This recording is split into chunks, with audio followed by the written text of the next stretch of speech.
ළඟදී මෙතන එම්පවර්මන්ට් කරාද? ඊයේ හිටලා තුනක් කරා. ඊයේ 3ක් කළා.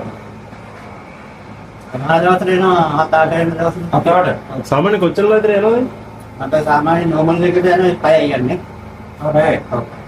ඇයි නේද දාලා ඔක්කොම කරන බෑක් එක. එක්ස්පීරියන්ස් එක. ඔව් අන්දන්න පොඩි වෙලාවක් යනවා. මම යනවා. يعني ඒක පොඩ්ඩක් නීට් එකටම අන්දන්න.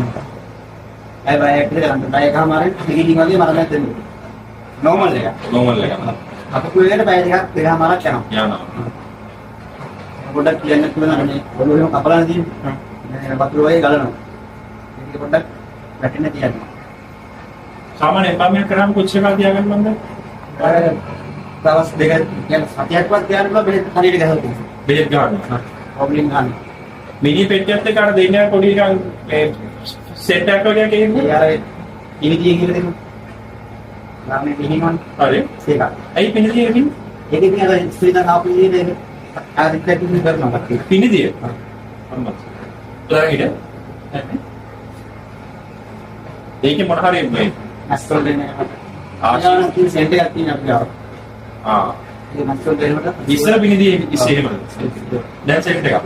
මැස්සු නැති වෙන්නේ. පහනක් පත්තු කරලා දෙන්නේ. සානත්‍ය කට්ටිය දැන් කතා කරන විසින් වීඩියෝ හරි. මේ වල ඉන්නේ. විස බීජ නැති වෙන්නේ. මෙතනින් තමයි වේස්ට් එක ඔක්කොම යන්නේ. ඔව්. අපෙන් ගෑන්නක් තියෙනවා. කෑන් එකට පිළිදා. ඔව්. මේ සෑනල් කිල්ල තමයි. කියන්නේ පවර් ටික මේ ඉවර වුණාට පස්සේ නිල්ල අතර ඩැමේජ් වල දිනු. හරි. බලන්න දාන්න. මම හිස් කරනවා කියන්නේ මේ අරන් යන එක කරනවා. අම්සලාගෙන. ඒතර ඒව දාන්න වෙනම කෑල්ලක් දාලා කනත් එක එහෙම අපිට මේ කොමිට තියෙන විදිහට බඩවල ටික බලේ දාන්න. බලේ දාන්න කලක් තියන වෙනම. නෑ අපි හාරනවා. හාරන්න ඕන. හරි. හාරලා දාන්න. ඔයගොල්ලෝ එකතු කරගෙන ඉන්න හිමත් දාන්න. නෑ අපි ඒකට දාන්න. එකින් එකට දානවා. සමහර ඇක්ටිවල් දැන් අර ඇක්සිඩන්ට් වෙලා ඒ වගේ ආවොත් ඒවා එහෙම පෙට්ටි පිටින් යවන්න ඕන. පෙට්ටියටම දාලා.